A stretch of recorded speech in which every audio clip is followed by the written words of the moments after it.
자, 오늘은 다시 들려주는 바울의 회심이라고 하는 제목으로 은혜의 시간을 좀 나눠보고자 합니다.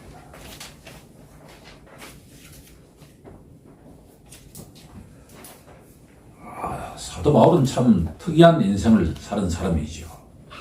오늘 우리가 찬송에서도 우리가 힘차게 불렀지만 예수 믿는 자들이 의지해야 될 게 딱 하나 이 단어가 있다고 한다면 십자가 보혈이에요. 사도 바울은 고린도전서 1장에서 내가 예수 믿고 난 뒤에 부활하시는 예수님을 만나고 난 뒤에 유일하게 선포하는 것은 십자가 보혈 하나뿐이다라고 했어요. 그런데 말이에요. 재밌는 사실이 뭐냐 그러면 신실한 유대인이었던 이 사울은 살아계신 하나님을 믿었다니까요. 포인트가 중요해요. 우리와는 달라요.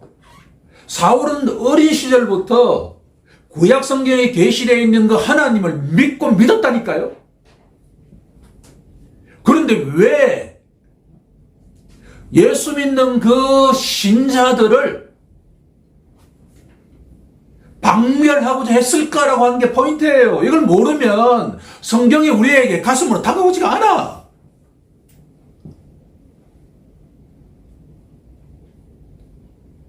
다메섹에서 만난 예수님의 회심 사건은 사도 바울의 회심 사건을 3번 증언하고 있는데 3이라고 하는 숫자는 참 흥미롭죠. 삼위일체 3이에요. 여기에 중요한 의미가 포함되어 있는 거죠. 이 본문에 나와 있는 이 사울이 바로 우리 자신이다 라고 하는 걸 이야기하고 있는 거죠.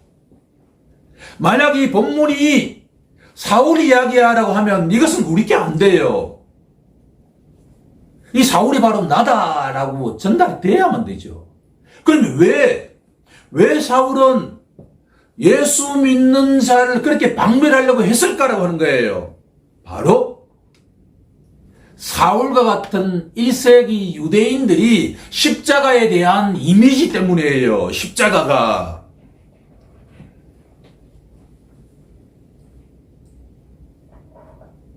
제가 지난 한 주 동안에 이렇게 쉬면서 붙들은 책이 있는데 십자가라는 책이에요. 한 600쪽 되는 책인데 그 책을 읽으면서 새롭게 알게 된 것이 뭐냐 그러면 1세기 예수님이 사셨던 그때나 부활 승천하시고 난 뒤에 십자가 형벌은 로마 제국에 의해서 엄청나게 자행되었습니다. 십자가 형틀에 박혀있는 사람의 경우에는 3, 4일 되어야만 죽어요. 바로 죽지 않는단 말이에요. 낮에는 그 장렬하는 태양빛을 받아야만 하고 밤에는 그 추위에 떨면서 밤에는 누가 그 몸뚱아리를 파먹냐 그러면 지들이 말이에요. 들짐승들이 십자가 형벌에 있는 그 시신을 죽어가는 그 시선을 파먹고 있었단 말이에요. 그것도 로마 제국 전체 군데 당시에 그러니까 로마 제국 하에서 살아가는 모든 사람들은 뭐냐 그러면 십자가 형벌은 축복의 저주예요. 저주죠. 중요한 포인트입니다. 당시의 사람들에게는 우리와 달리 일상생활 속에서 범죄하고 난 뒤에 로마 제국에 반역을 한 이런저런 사람들은 십자가 형벌에 고통스럽게 죽어가는 것이 바로 십자가 형벌이라고 하는 거예요. 그러면 때가 되면 메시아가 올 텐데 그리스도 아닙니까? 기름 부음 받은 자 다윗의 후손으로서 유대인들을 로마 제국의 압제로부터 해방시켜줄 메시아가 올 텐데 굳게 믿었죠. 구약 성경을 믿는 모든 유대인 신자들은 다 때가 되면 메시아가 온단 말이에요. 그런데 그 메시아가 어떻게 죽었습니까? 십자가에서 처참하게 죽었다라고 하는 거예요. 이게 포인트 중에 포인트예요. 제가 힘든 상황 속에서 컨디션이 약간 회복되자 600쪽 되는 책을 찍었습니다. 너무 감사할 일이죠. 밖에 나가지는 못하지만 제가 그 책을 집어 읽으면서 깨달은 게 뭐냐 그러면, 야, 왜 사도 바울이 말이야, 사울이 예수 믿는 십자가에 죽고 난 뒤에 3일 만에 부활한 그 예수가 메시아라고 믿는 사람을 왜 박멸하고자 했는가라고 하는 이야기는 뭐냐 그러면, 자기가 알고 있는 구약 성경의 지식에 따르면 절대로 십자가 형벌에 죽는 메시아는 있을 수가 없다라고 하는 것이죠. 너무나 논리적이고 너무나 신앙적인 결론이에요. 그렇지 않나요? 어떻게 다윗의 후손이 하나님의 아들이 때가 되면 오는데 그렇게 무력하게 범법자로 죽을 수가 있는가라고 하는 거죠. 오케이? 이게 지금 이제 배경으로 우리가 전제하자는 이야기예요. 그런데 대제사장에게 예수 믿는 모든 사람들은 감옥에 쳐넣을 수 있는 것과 같은 정서를 가지고 다메섹으로 말을 타고 가고 있는데, 그 부활하신 예수가 자기 앞에 나타났다 말이에요. 절대로 예수가, 나사렛 예수가 메시아라고 생각할 수 없는 것과 같은 세계관 속에서 예수가 나타났단 말이에요. 살아있을 때 그 예수와는 다른 부활한 예수. 여기 있다가 언제든지 저 벽을 뚫고 다른 곳으로 이동할 수 있는 것과 같은 부활한 몸의 예수를, 그 인격체를 다메섹에서 만났단 말이에요. 그러고 난 뒤에 확 뒤집어졌죠. 확 뒤집어졌어. 바로 이사야 선지자가 예언했던 하나님의 아들 메시아는 고난받는 종으로 온다. 할렐루야. 예수가 바로 무력하게 죽은 예수가 메시아단 말이에요. 메시아 그리스도. 그걸 믿음의 눈으로 확 받아들인 거죠. 그러고 난 뒤에 이 사람이 완전히 획가득해가지고, 내가 그렇게도 박멸하고자 했던 예수가 바로 알고 보니까 하나님의 아들 메시아다, 미친놈이라고 이야기를 들었다라고 하는 거죠. 이게 포인트예요. 제가 600쪽 되는 책을 읽으면서 내린 마음속에 있는 결론이, 이야, 이걸 그러니까 십자가에 대한 생각이 바뀌지 않는 한 예수의 죽음과 부활은 아무런 의미가 없을 수 있겠구나라고 하는 거지요. 이걸 잘 알려주는 성경 본문이 있는데, 마가복음 10장을 한번 가볼까요?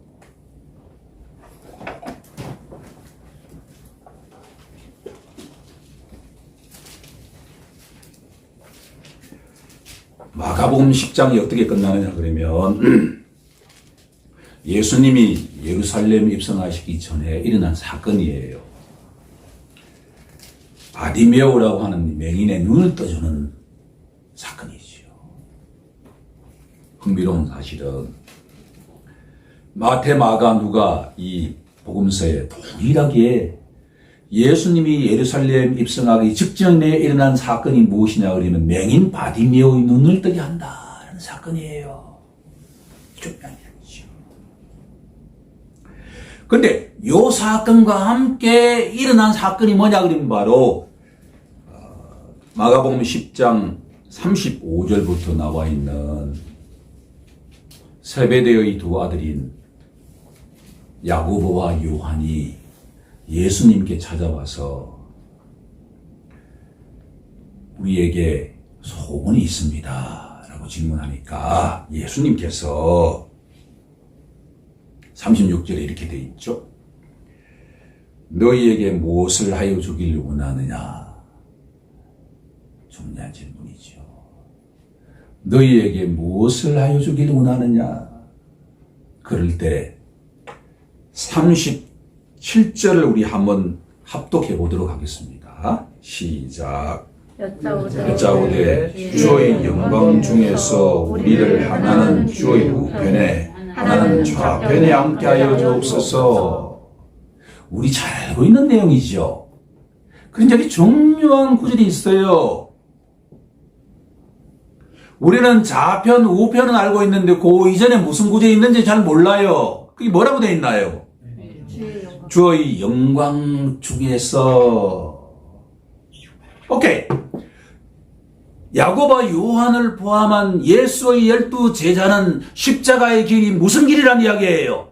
영광의 길이다. 중요한 포인트입니다. 가장 핵심 제자인 12 제자들은 예수가 예루살렘에 가서 십자가를 지는 것이 무슨 길이다? 영광스러운 길이다라고 생각했다는 거예요. 사울이나 똑같다는 이야기예요. 예수님이 세 차례에 걸쳐서 8장, 9장, 10장에 걸쳐서 내가 예루살렘에 가서 고난을 받고 내가 죽고 3일 만에 부활한다 라고 하는 이야기를 3times, 3번 말씀하세요. 3번. 그런데 다 지나가. 제자들 귀에는 다. 듣고 싶은 말 듣는 거야. 내가 예루살렘에 간 그 길은 고난의 길이다 라고 하는 이야기는 다 지나가. 말씀을 했는데 지나가죠. 그렇죠? 내 속에 생각이 어떠냐에 따라서 목사님이 아무리 이야기를 해봐야 다 지나가듯이 예수님도 똑같다는 이야기예요. 예루살렘의 십자가의 그 길은 고난의 길이 아니라 무슨 길이다? 영광의 길이다. 즉 예수님이 예루살렘에 가셔서 로마를 완전하게 패퇴시키고 킹 오브 킹이 될 때 야고보와 요한이 왼쪽 오른쪽에 영광스러운 자리를 차지하게 해 주옵소서라고 생각했다는 거죠. 중요한 이야기죠. 그런데 요 사건이 일어나고 난 뒤에 바로 바디메오 사건이 일어나는데 51절을 우리 같이 합독해 볼까요? 시작.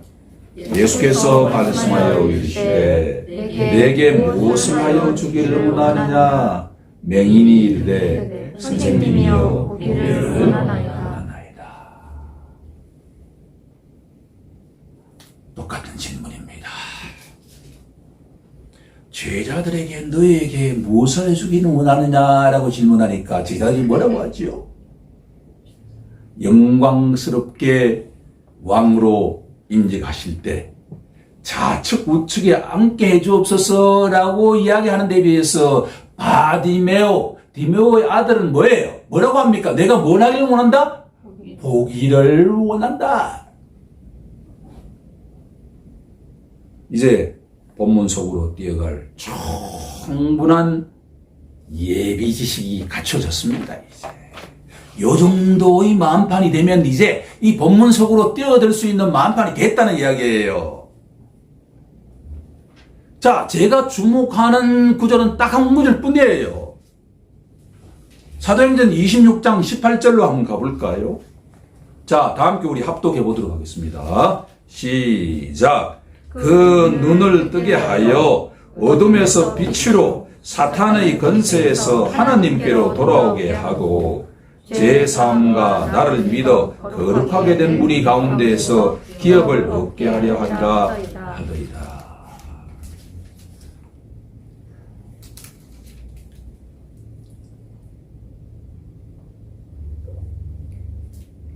회심은 한마디로 회심을 조직 신학적으로 제가 많은 이야기 했는데 회개하고 믿어야 된다. 그게 회심인데 쉽게 말하면 사도 바울이 말이에요. 아그리빠 왕, 헤롯 대학의 정손자인데 그 왕 앞에서 이제 연설을 하는 거예요, 이게. 회심은 딱 동사 하나로 요약하면 뭐냐 그러면 눈을 뜨는 거다 그런 이야기예요. 눈을 뜨는 거. 그 눈을 뜨게 하여 사울이 바울이 되었다.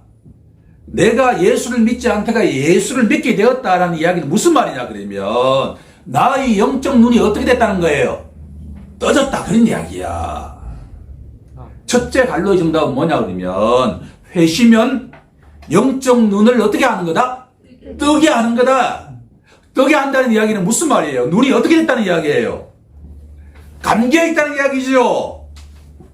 바리새인들과 사두개인들이 말이에요. 예수님께 우리가 눈을 다 뜨고 다 보고 있는데 뭘 보라는 이야기야. 공사야. 회심의 첫 번째 이야기는 뭐냐 그러면 눈을 뜨게 하는 거다. 눈을 뜨게 하는 거. 본다고 다 보이는 게 아니야. 내가 보고 싶은 것만 봐. 되게 흥미롭죠. 미술관에 갔는데 말이에요. 자기가 보고 싶은가 봐. 이걸 인정하느냐라고 하는 거예요. 사도 바울은 말이에요. 사울은 열심히 강한 사람이었어요. 사도 바울 한마디로 딱 요약하면 열심히 강한 사람이다. 하나님께 대한 열심이 너무나 강했어. 저 예수 믿는 이단을 완전하게 없애야 된다. 그런데 부활하신 예수를 만나고 나니까 뭐예요? 내가 생각하는 게 뭐예요? 잘못됐다. 알게 된 거죠.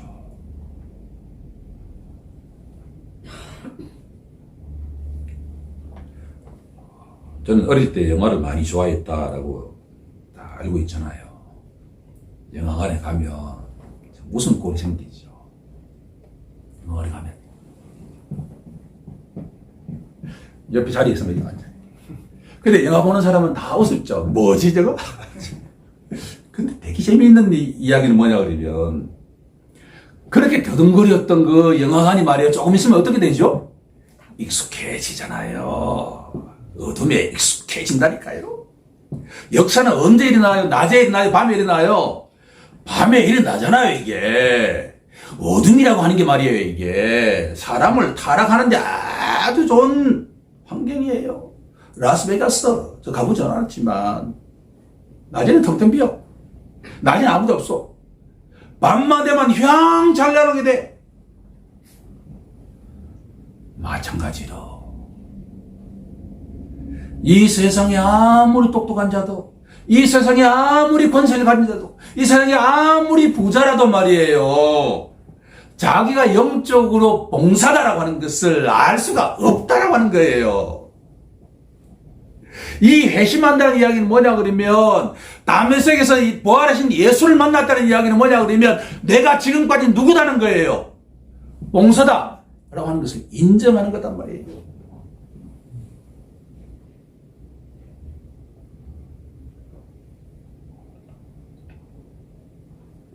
영화관 세대인 것을 저는 너무나 하나님께 감사합니다. 내가 영적으로 봉사다라고 하는 것은 너무나 쉽게 이해가 되니까. 어둠에 익숙해지면 제일 힘들어할 때가 언제이죠?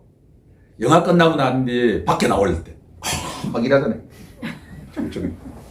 그 영화 몇 시간 봤는데도 불구하고 마치 감옥소에서 빛 한 번도 보지 않았을 때 가장 힘들어하는 것이 막 구석이 숨잖아요. 이렇게 그렇죠.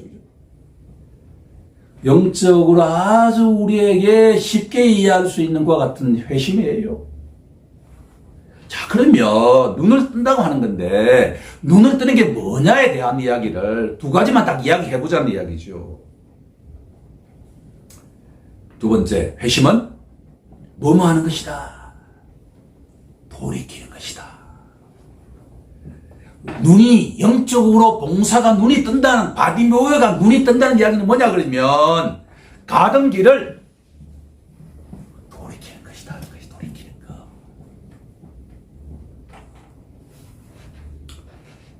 자, 18절에 뭐라고 되어 있죠? 그 눈을 뜨게 하여 어둠에서 빛으로. 사울이 깨달은 것은 뭐냐 그러면 예수님을 만나기 이전에 나는 어둠이었다 그런 이야기예요. 예수를 만나고 난 뒤에 내가 이제 본격적으로 어디로 나아가게 되었다는 거죠? 빛으로 나아가게 되었다는 걸 깨달았다는 이야기죠. 그게 돌이키는 거야. 에베소서에서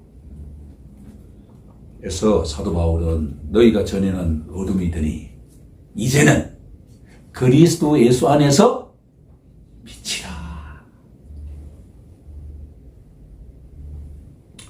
보다 중요한 것은 뭐냐 그러면 그 두 번째인데, 돌이키는 것은 어둠에서 빛으로 돌이키는 것인데, 그 내용이 알고 보니까 어둠 속에 세력 권세가 있다는 거예요. 어둠 속에.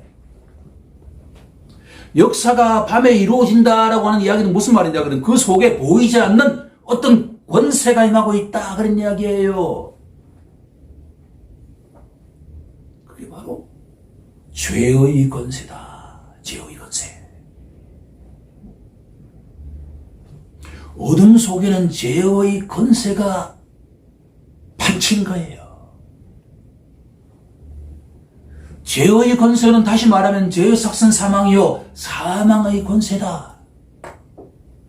어둠은 말이에요, 죄를 짓게 하고 죄를 짓는다는 이야기는 뭐냐 그러면 사망으로 가게 된다는 거예요. 자기도 모르게.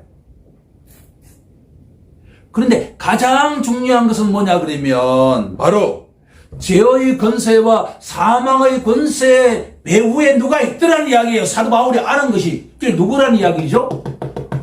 어둠의 권세다. 사탄이라는 거예요.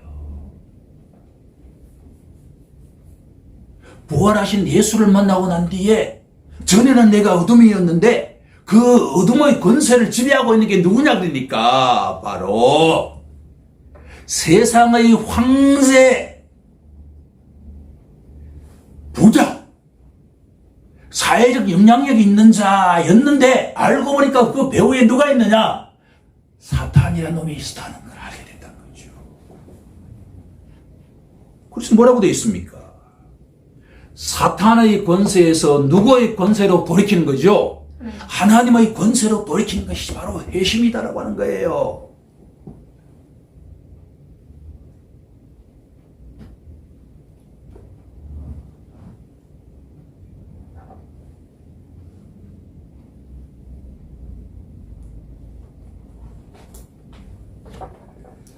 자, 성경 한 구절을 우리가 더 찾고자 합니다. 고린도 후서 4장 4절로 한번 가보죠. 고린도 후서 4장 4절. 너무나 중요한 본문이기 때문에 꼭 메모를 해주시기 바랍니다. 합독해 보겠습니다. 그 중에 이 세상의 신이 믿지 아니하는 자들의 마음을 혼미하게 하여 그리스도의 영광의 복음의 광채가 비치지 못하게 하매니 그리스도는 하나님의 형상이니라. 아멘. 지금도 구약의 하나님을 믿고 있는 유대인들이 아직도 예수가 바로 누구라는 걸 알지 못한다는 것 아닙니까? 예수가 메시아다라고 하는 것을 왜 모르느냐라고 하는 거예요. 왜 수많은 설교를 듣는데 왜 예수가 하나님이 임명하신 메시아 그리스도다라고 하는 것을 왜 믿지 않느냐는 거예요. 그것은 바로 그 배후에 누가 있다? 어둠의 세력이 있다 그런 이야기죠. 어둠의 세력이 사울의 눈을 가렸어. 예수 안에 있는 예수를 통해서 드러나는 그 영광스러운 광채가 비치지 않게 되었다는 이야기예요. 그러니까 예수를 잡아 죽여야 된다고 생각한 거지요. 그런데 이 눈이 확 열리고 나니까 부활하신 그 예수의 영광스러움이 우리 육의 눈으로 보지 못할 정도로 광채가 빛났다는 거예요. 이후에 사도 바울은 평생 안지를 겪었다는 것 아닙니까? 부활하신 그 예수의 영광스러운 모습을 보고 난 뒤에 너무나 그 빛이 강렬해서 우리가 저 태양빛도 10초, 20초 이상 볼 수가 없듯이 부활하신 예수님이 바로 하나님의 영광의 강체이시기 때문에 그것을 보고 난 뒤에 눈이 멀었다 그런 이야기예요. 하지만 지금까지 자기 눈을 가렸던 주체가 나도 아니고 내 속에 있는 죄도 아니고 바로 그 죄를 관할하고 있는 어둠의 세력이었다라고 하는 것을 깨닫게 되었다라고 하는 거죠.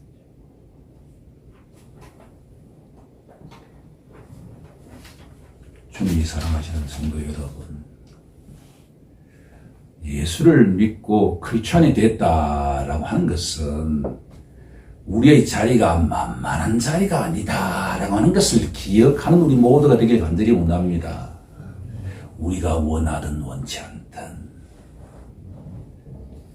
우리는 깊은 영적 전투의 현장 속에 깊숙이 개입되어 있다 라고 하는 것을 인정하는 우리 모두가 되길 간절히 소망합니다. 세 번째, 제일 중요한 것은 뭐냐 그러면 바로 회심은 믿는 것이다 라고 하는 거죠. 18절에 믿어라고 하는 단어가 마지막 부분에 있죠. 믿어. 회심은 영적으로 눈을 뜨는 건데, 눈을 뜬다. 첫 번째 동사가. 두 번째, 뭐 하는 것이다? 돌이키는 것이다. 세 번째 동사가 뭐예요? 믿는 것이다. 이 세 가지가 다 딱 결합될 때 회심 사건이 일어난다 그런 이야기예요. 뭘 믿느냐라고 하는 거예요. 뭘 믿느냐.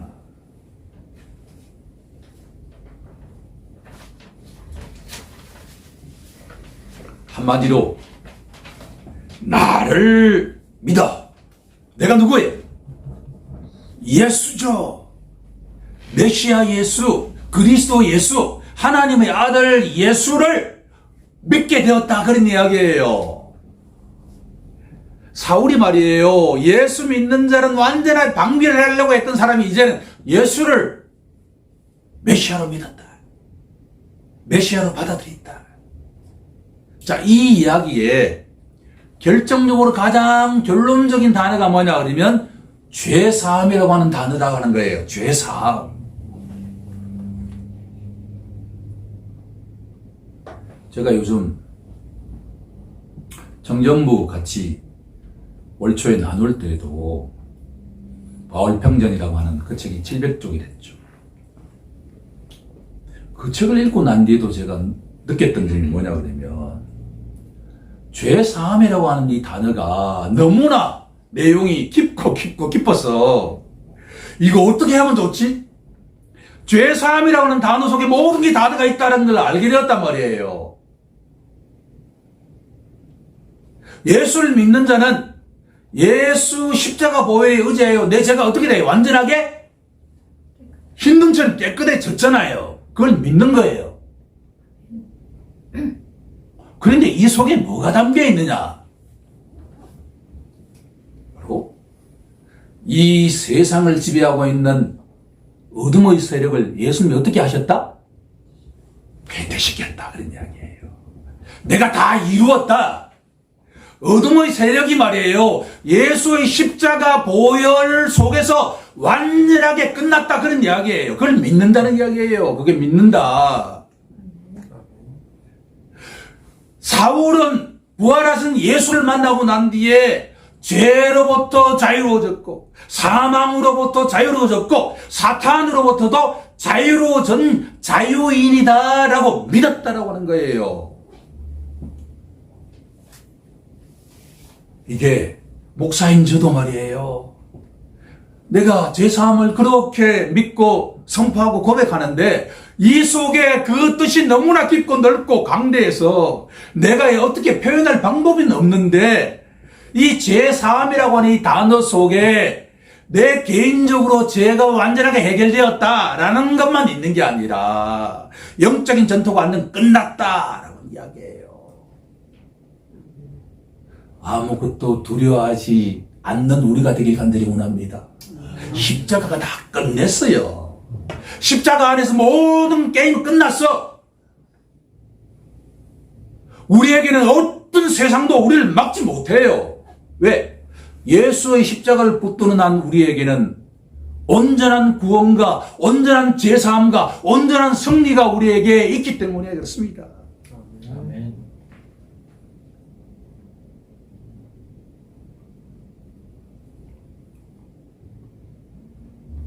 오늘 본문 18절에 나와 있는 이 한 구절 속에 사도 바울이 목사로서 삶을 살았던 그 모든 내용이 다 담겨 있다 해도 과언이 아니다. 그런 이야기죠.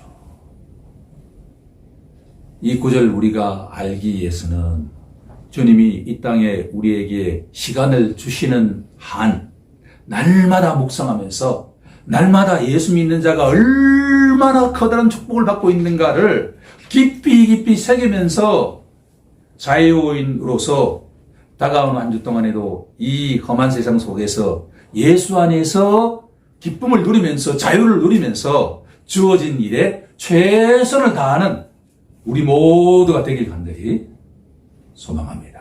아멘. 자, 기도하겠습니다.